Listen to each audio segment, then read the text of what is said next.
There was a time, not too long ago, when childhood moved at the pace of the sun. A time when the day started not with screens lighting up our faces, but with the sound of birds, the laughter of siblings, and the aroma of breakfast drifting through the house. Before technology lived in our pockets, it lived only in our imaginations. And somehow, life felt fuller, richer, more alive. Growing up without technology didn't mean growing up without excitement. It meant discovering the world through touch, sound, and exploration. It meant waking up and knowing the entire neighborhood was your playground. It meant that the stories you lived became the memories you carry for the rest of your life. We didn't scroll, we wandered. We didn't search, we asked, explored, wondered. Morning routines were simple but sacred. Children tumbled out of bed, hair tousled, pulling on yesterday's play clothes. No one checked notifications because there were none. No screens to glare into, only the soft glow of sunlight slipping through curtains. Breakfast wasn't rushed. No one ate while staring into a device. Families spoke to each other. They shared plans. They laughed about something that happened the night before. And somehow, these little moments stitched families closer together. And when you stepped outside, oh, the world opened up. Streets were quieter. The air felt different. Kids were everywhere, running, shouting, inventing worlds out of thin air. A stick became a sword. A stone became a precious treasure. A cardboard box became a spaceship heading for the stars. We didn't need digital tools to create adventures. We built them ourselves with scraped knees and wild creativity. There was a freedom that today's kids rarely taste. You left home in the morning and returned only when the street lights flickered on. Parents trusted the world a little more. Neighbors knew your name, your parents' names, your siblings' names. And if you did anything mischievous, word reached home before you even arrived. That sense of community was the technology of the day, an invisible network made of people, kindness, and shared trust. Friendships were built face-to-face, heart-to-heart. You weren't friends because you liked someone's picture. You were friends because you walked the same routes, built forts together, shared secrets, and got into harmless trouble. If you wanted to talk to someone, you walked to their house and knocked, and that knock meant the world. Boredom played a special role back then. Today, it's something to be escaped. But in those years, boredom was a doorway. It pushed you outside. It forced you to create. You climbed trees, dug holes, built makeshift toys, drew in the dirt, collected marbles, or simply lay in the grass imagining shapes in the clouds. Boredom wasn't empty. It was the birthplace of imagination. And the quiet moments, oh, how precious they were. Sitting by a window listening to rain, reading a book that smelled of paper and dust, helping a parent hang laundry, visiting grandparents and hearing stories from even older eras.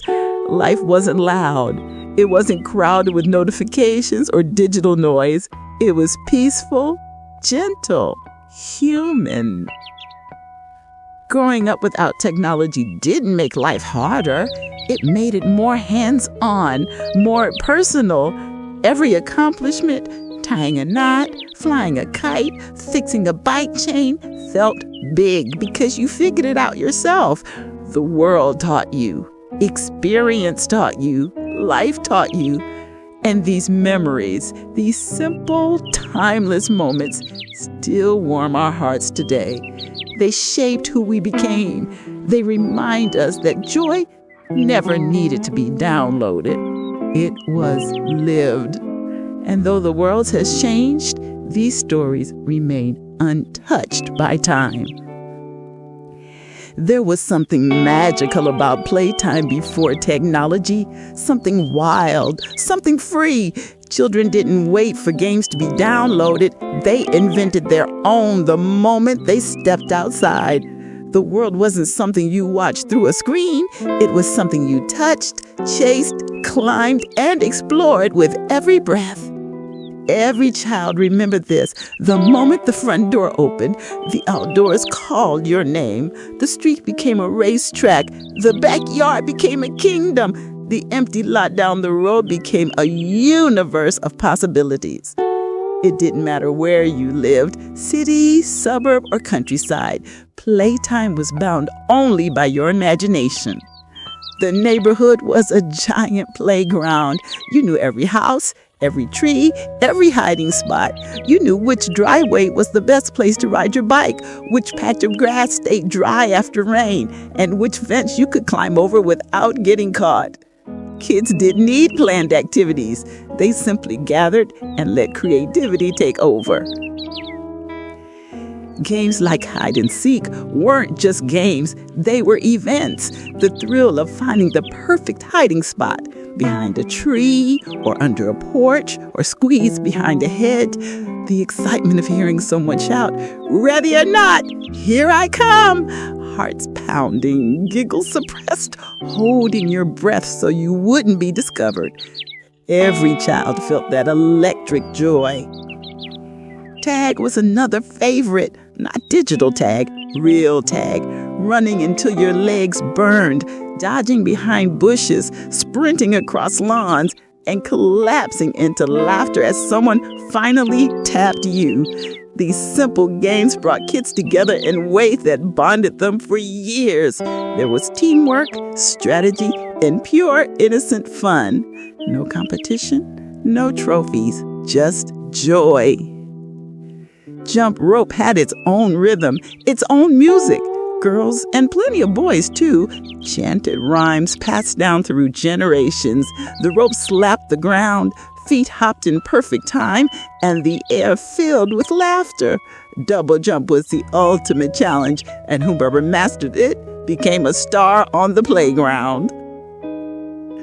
And then there were the homemade toys.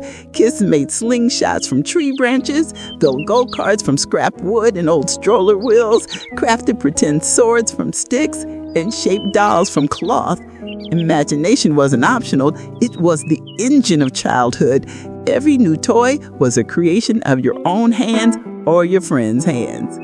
Tree climbing was an adventure all on its own. Every branch felt like a new level of courage.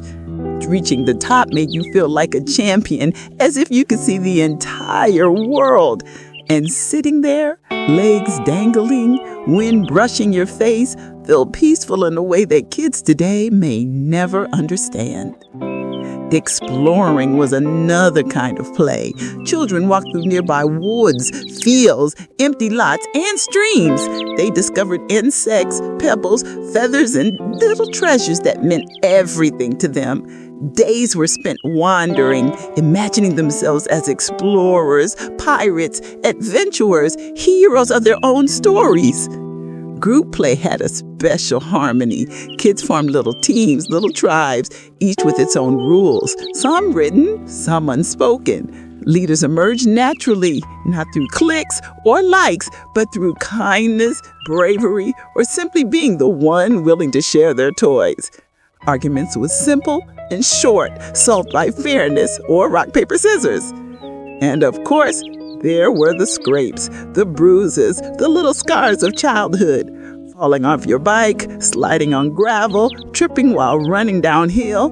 But no one rushed to the hospital over every scrape. A quick rinse, maybe a bandage, and back you went, ready to play again. These tiny wounds were badges of honor, proof of a life fully lived. And these memories, oh, how they warm our hearts today. They shaped who we became. They remind us that joy never needed to be downloaded. It was lived. And though the world has changed, these stories remain untouched by time.